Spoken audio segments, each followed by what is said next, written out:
So I go to China hospital. The bathrooms are full of cockroaches. It's just rotting disgustingness. And this is a public big hospital. Going to hospitals here, it's clean, nice. I genuinely was worried the first time I had to go to the dentist here. How much is this gonna cost? Oh God, I need a lot of cash.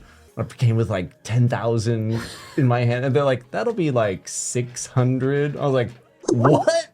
And it was like 600 NT dollars. Like, what? How is it possible? It's this cheap. Hi everyone and welcome back to another video, and a special welcome to our new guest here in the studio, Brandon. I'm Brandon. I'm from the US, and I am here because my wife is Taiwanese. So we met in Seattle, where I'm from. We went to the same university just for a brief time. She came there as an international student for just summertime. I was taking a drama class, an acting class, and she just was like, oh, I want to take an acting class. And so we coincidentally met there, and then we did a long distance thing for a while because we hit it off a bit. And then she was like, you need to move or let's just break up. At the time, I had worked at Microsoft for 8 years. And then I was like, well, I guess I'll quit and I'll come over and meet you.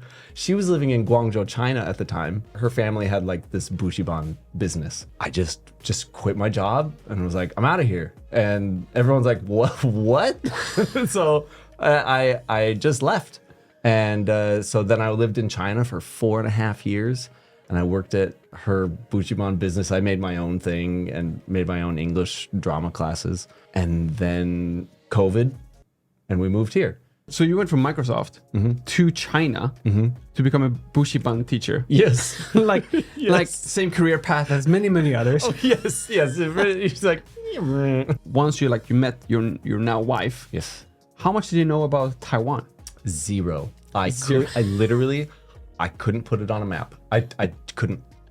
And it's very American of you. Yes, I'm sorry, and I admit it.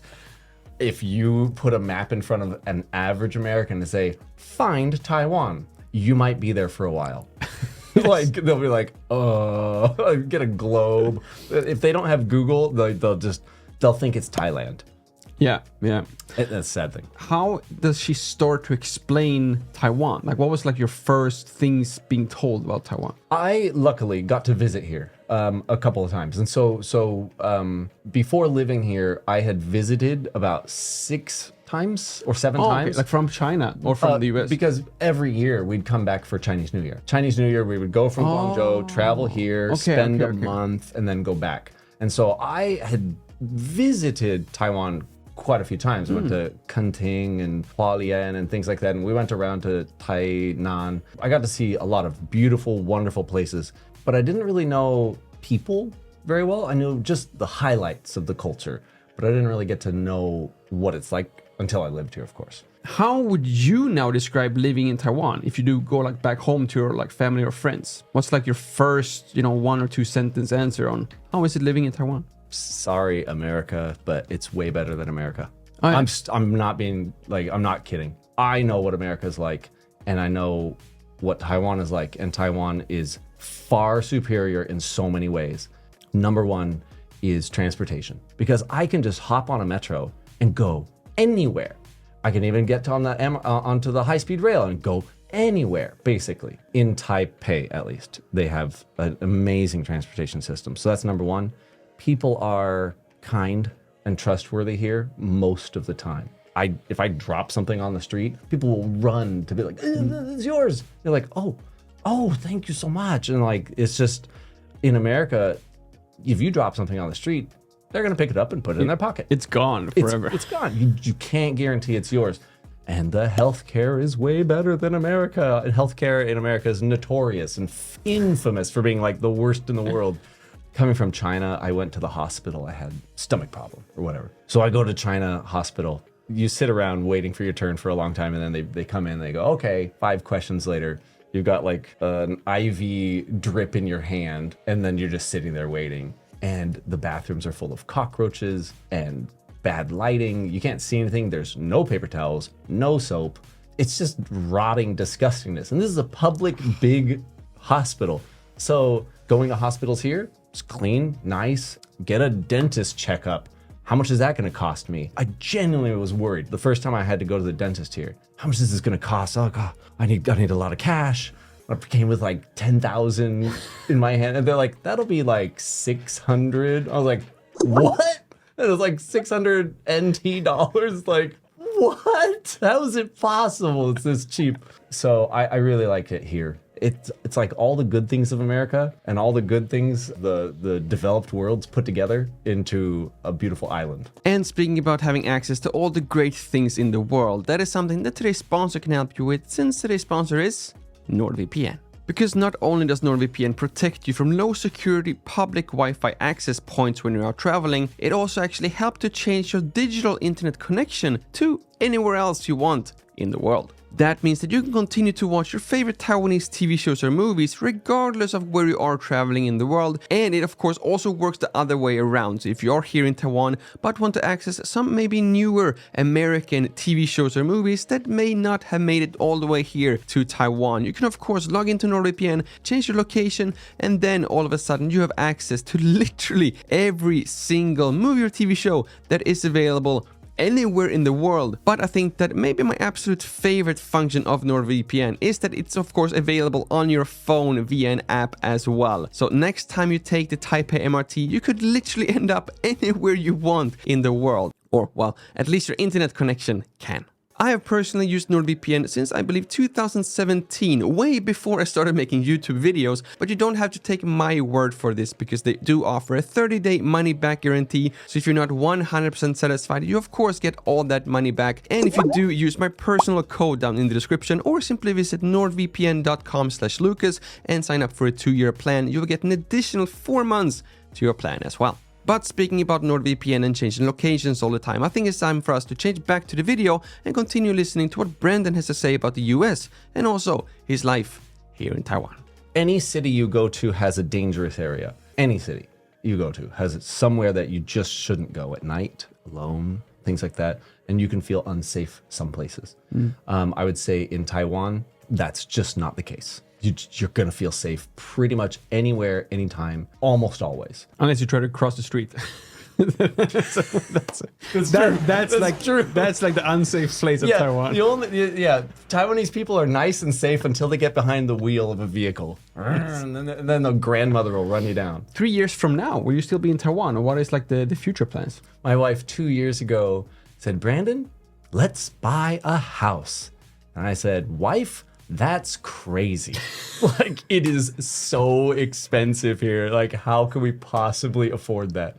If we took away our other investments and pooled it all together, we had just enough, almost enough for a down payment. And so we're like, okay, but not enough. And so she was like, go get a job. I was like, oh man. So I went and got a job at a school, an 8 to 5 school, and I liked it.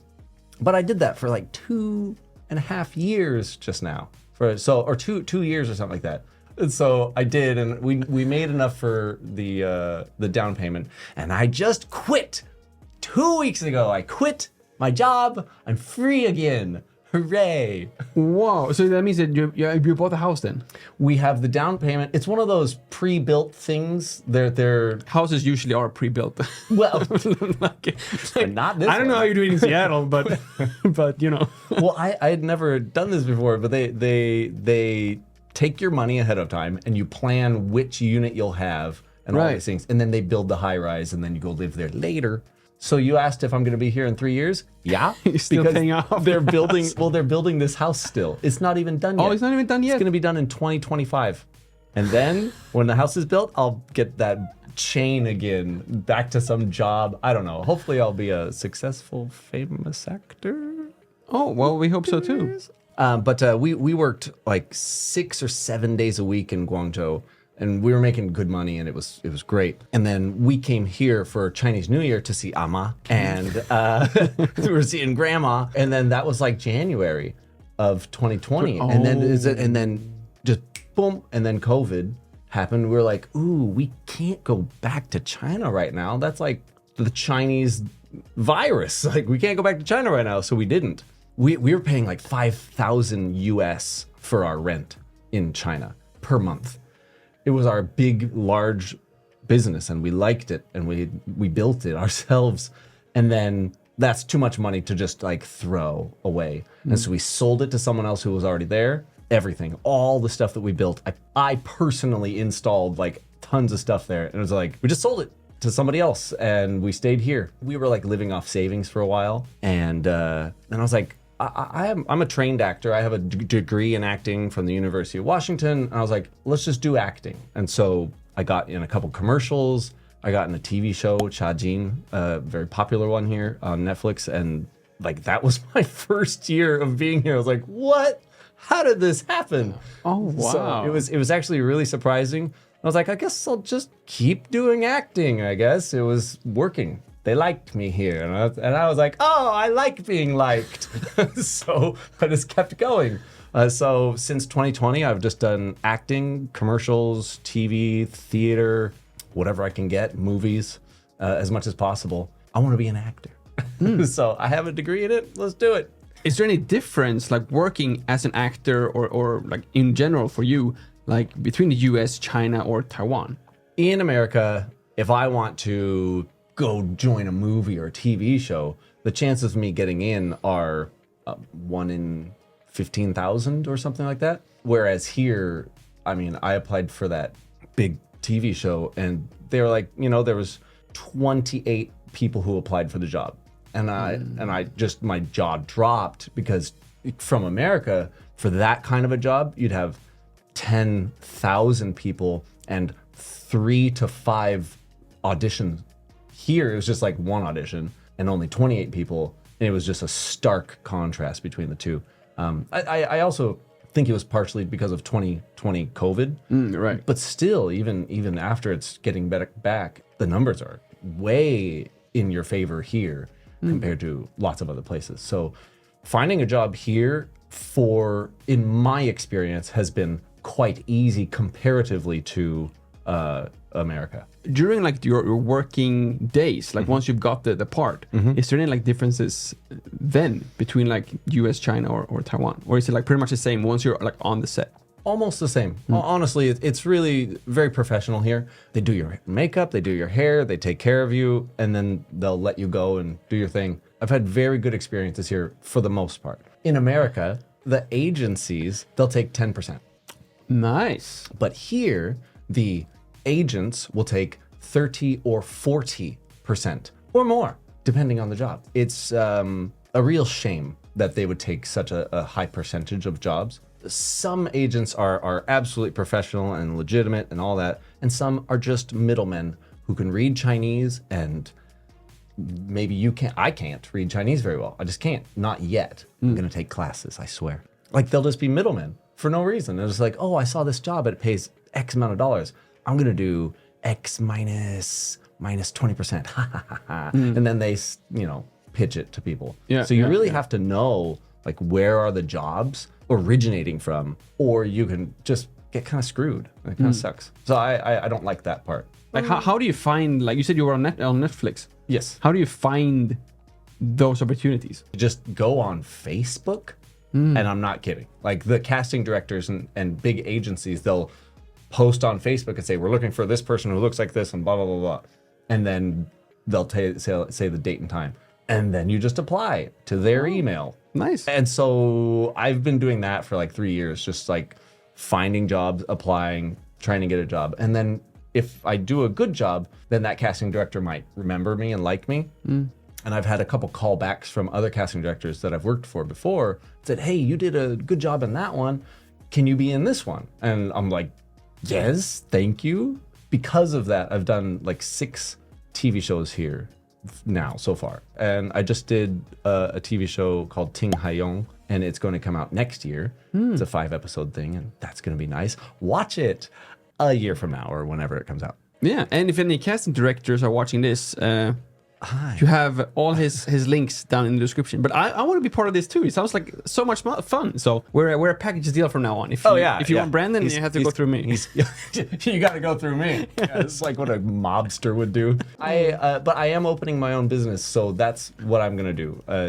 My next step is open my own business. Of what? I'm going to teach acting to other people. Oh. Children, adults, whoever pays me money. I haven't worked that out yet, but because I worked at that school, I had a drama class there, and a lot of the kids were like, "Oh, we want to join. Mom, Dad, give him money." And so I was like, maybe I could just do that. And so I'm going to try.